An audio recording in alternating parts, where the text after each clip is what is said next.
जरा कल्पना कीजिए, चारों तरफ हिमालय की बर्फीली, तूफानी और रहस्यमयी चोटियां हैं।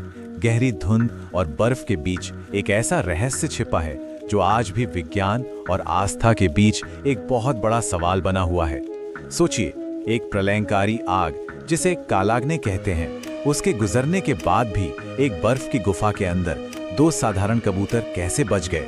आज के इस खास विश्लेषण में हम अमरनाथ गुफा के इसी गहरे और रहस्यमयी सफर पर निकलने वाले हैं। तो चलिए इस अद्भुत यात्रा की शुरुआत करते हैं।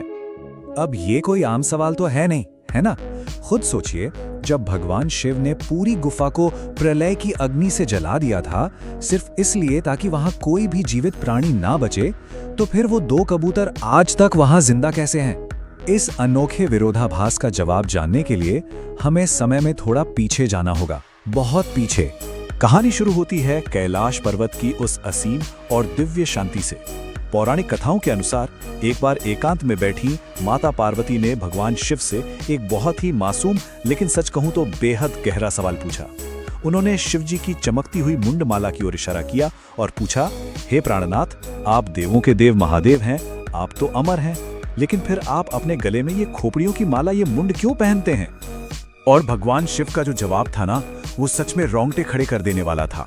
उन्होंने मुस्कुराते हुए कहा, ये मुंड किसी और के नहीं बल्कि स्वयं तुम्हारे ही पिछले जन्मों के हैं। मतलब जितनी बार देवी ने अलग अलग रूपों में जन्म लिया और शरीर छोड़ा, महादेव ने उनकी याद में उन सिरों को अपनी माला में पिरो लिया। इस रहस्य ने माता पार्वती को पूरी तरह से हैरान कर दिया और बस उन्होंने हट पकड़ ली कि उन्हें भी जन्म और मृत्यु के इस चक्र से हमेशा के लिए मुक्त करने वाला अमर ज्ञान चाहिए। अब भाई, अपनी अर्धांगिनी के इस प्रेम और जिज्ञासा के आगे भगवान शिव को तो मानना ही था। उन्होंने अमर कथा सुनाने का निर्णय लिया, लेकिन यहाँ एक बहुत बड़ी चुनौती थी। ये ज्ञान कोई आम ज्ञान नहीं था, ये अत्यंत गुप्त था।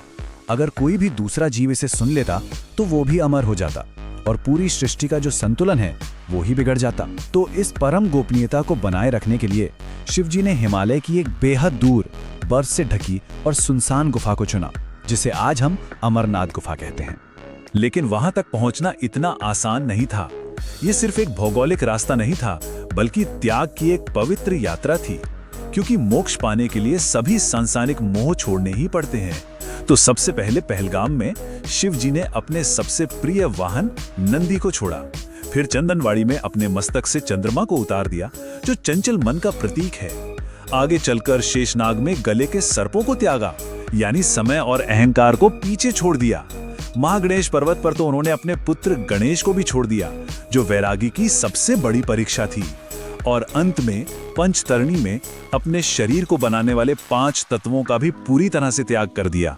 इन सभी मोह माया, रिश्तों और यहां तक कि तत्वों को पीछे छोड़ने के बाद शिव और शक्ति उस बिल्कुल अंधकारमय, रहस्यमयी और शांत अमर गुफा के अंदर पहुंचे।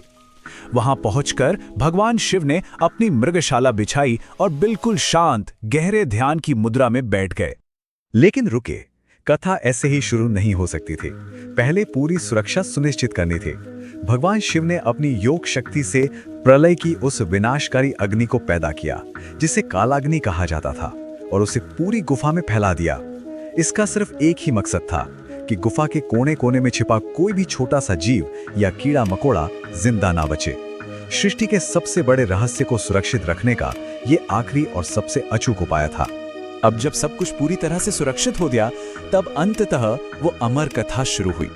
भगवान शिव एकदम गहरे ध्यान में डूब गए। उनके नेत्र बंद थे, लेकिन उनके मुख से सृष्टि के रहस्य, आत्मा की अमरता और मोक्ष की वो अद्भुत कथा एक नदी की तरह निरंतर बहने लगी। माता पार्वती भी पूरी एकाग्रता के साथ सुन रही थी और बीच बीच में हूं कहकर ये बता रही थी कि वे जाग रही हैं और कथा सुन रही हैं। लेकिन यहीं पर आता है इस कहानी का सबसे बड़ा ट्विस्ट। इतनी कठिन और लंबी यात्रा की थकान कहिए या फिर माया का कोई प्रभाव, कथा सुनते सुनते माता पार्वती की आंखें धीरे धीरे भारी होने लगी और वे गहरी नींद में सो गईं। उनके मुंह से जो हूं की आवाज आ रही थी वो भी बंद हो गई। कथा का प्रवाह तो जारी था, लेकिन उसे सुनने वाली देवी निद्रा में जा चुकी थी। पर भगवान शिव अपने ध्यान में इतने ज्यादा लीन थे कि वो कथा सुनाते ही रहे। और ठीक उसी वक्त हुआ सबसे बड़ा चमत्कार। उस गुफा के एक अंधेरे कोने में कुछ लकड़ियों और पत्थरों के ठीक नीचे कबूतरों के 2 अंडे एकदम सुरक्षित छिपे हुए थे। सोचिए, कालाग्नि ने पूरी गुफा जला दी थी, लेकिन पत्थरों की एक गहरी दरार में होने की वजह से रहस्यमयी ढंग से ये अंडे बच गए थे। और उस परम पवित्र शिव की ऊर्जा से भरे वातावरण और अमर कथा के सीधे प्रभाव से उन अंडों में जान आ गई। उनमें से छोटे छोटे कबूतर के बच्चे निकल आए। अब जब पार्वती जी सो गईं और उनकी आवाज बंद हो गई, तो उन छोटे पक्षियों ने उनकी जगह हूं हूं की आवाज निकालनी शुरू कर दी। शिवजी को लगा कि पार्वती ही कथा सुन रही हैं और जवाब दे रही हैं, और बस इस तरह अनजाने में ही सही पूरी अमर कथा उन पक्षियों ने भी सुन ली। जरा सोचिए उस पल को जब कथा पूरी तरह समाप्त हुई और महादेव ने अपने नेत्र खोले। सामने का दृश्य देखकर वे बिल्कुल सन्न रह गए। माता पार्वती तो गहरी नींद में थी। वो सोचने लगे कि अगर पार्वती सो रही थी तो फिर अब तक वो आवाज कौन कर रहा था। तभी उनकी नजर उन 2 छोटे कबूतरों पर पड़ी। ये सोचकर कि इन साधारण पक्षियों ने छल से वो दुर्लभ और गुप्त ज्ञान पा लिया है, शिवजी अत्यंत क्रोधित हो उठे। उनका गुस्सा 7वें आसमान पर था और उन्होंने उन्हें मारने के लिए अपना विनाशकारी त्रिशूल उठा लिया।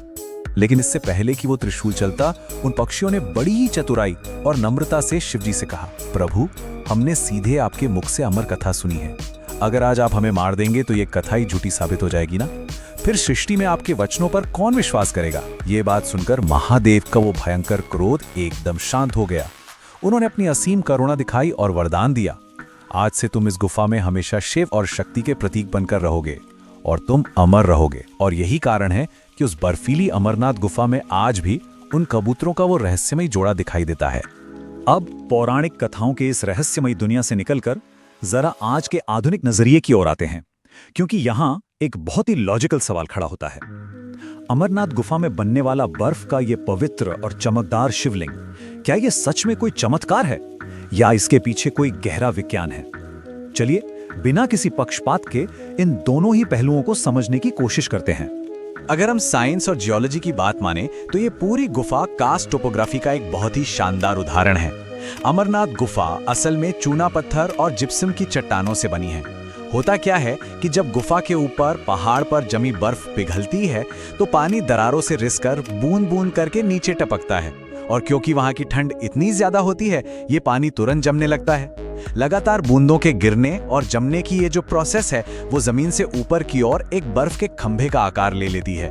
भूविज्ञान की भाषा में इसे आइस स्टैलेग्माइट कहा जाता है। तो भाई, आस्था और विज्ञान दोनों के अपने अपने बिल्कुल सटीक तर्क हैं। एक तरफ हमारी गहरी आस्था है जो इसे स्वयंभू मानती है, यानी भगवान शिव और माता पार्वती का स्वयं उस बर्फ के रूप में प्रकट होना ताकि वे अपने भक्तों को सीधे दर्शन दे सकें। और दूसरी तरफ विज्ञान है जो इसे पानी की बूंदों के जमने से बनने वाला एक परफेक्ट जियोलॉजिकल फॉर्मेशन मानता है। सच कहूं तो ये दोनों ही दृष्टिकोण इस जगह के रहस्य और इसकी भव्यता को कम नहीं करते, बल्कि उसे और भी ज्यादा खास बना देते हैं। पर एक सवाल और है, आज की इस आधुनिक दुनिया को इतने दुर्गम और छुपे हुए स्थान के बारे में पता कैसे चला? इसके पीछे की कहानी भी बड़ी दिलचस्प है। 1850 के आसपास की बात है। बूटा मलिक नाम के एक चरवाहे को पहाड़ों में एक बहुत ही रहस्यमयी साधु मिले। उन साधु ने उसे कोयले से भरी एक बोरी दी। जब बूटा मलिक घर पहुंचा और उसने वो बोरी खोली तो उसके होश उड़ गए। वो कोयला पूरी तरह से सोने में बदल चुका था। जब वो भागकर वापस उसी जगह पहुंचा उन्हें धन्यवाद देने के लिए, तो वहां कोई साधु नहीं था, बल्कि वहां थी यही अमरनाथ गुफा, जिसके अंदर वो बर्फ का शिवलिंग नीली रोशनी में चमक रहा था। माना जाता है कि बस इसी घटना के बाद से हमारी आधुनिक अमरनाथ यात्रा की दोबारा शुरुआत हुई। अब बूटा मलिक की ये कहानी लोगों के बीच बहुत मशहूर है, लेकिन अगर हम इतिहास के पन्ने पलटें तो सबूत कुछ और ही बताते हैं। हमारे प्राचीन ग्रंथों में ये तीर्थ सदियों पुराना है। भृगु पुराण बताता है कि महर्षि भृगु ने सबसे पहले यहाँ दर्शन किए थे। करीब 1400 साल पुराने नीलमत पुराण में इसे अमरेश्वर के नाम से लिखा गया है। कल्हण की राज तरंगिणी में साफ लिखा है कि राजा संदीप्ति 34 ईसा पूर्व यहाँ पूजा करने आते थे। और तो और 1663 में एक फ्रांसीसी यात्री फ्रैंकोइस बर्नियर ने भी अपनी यात्रा के लेखों में इस गुफा का जिक्र किया है। तो ये बात तो शीशे की तरह साफ है कि अमरनाथ गुफा प्राचीन काल से ही जानी मानी और पूजनीय रही है। आज भी आस्था और विज्ञान का ये अद्भुत संगम उसी बर्फीली ऊंचाई पर कायम है। चाहे हम इसे उन अमर कबूतरों के रूप में शिव शक्ति का साक्षात प्रतीक माने या फिर प्रकृति द्वारा रची गई एक भव्य और सुंदर वैज्ञानिक संरचना, अमरनाथ गुफा की वो असीम शांत ऊर्जा वहां जाने वाले हर इंसान को मंत्रमुग्ध कर देती है। अंत में सोचने वाली बात यह है कि क्या ये यात्रा सिर्फ उन खतरनाक पहाड़ों पर चढ़ने तक सीमित है, या फिर ये अपने भीतर छुपी उस दिव्य शक्ति को जगाने की यात्रा है जो हर बड़ी से बड़ी मुश्किल को पार कर सकती है। इसी विचार के साथ आज के इस विश्लेषण को यहीं विराम देते हैं। हर हर महादेव। नेक्स्ट वीडियो देखने के लाइक सब्सक्राइब जरूर करें और बेल आइकन को दबाएं। धन्यवाद।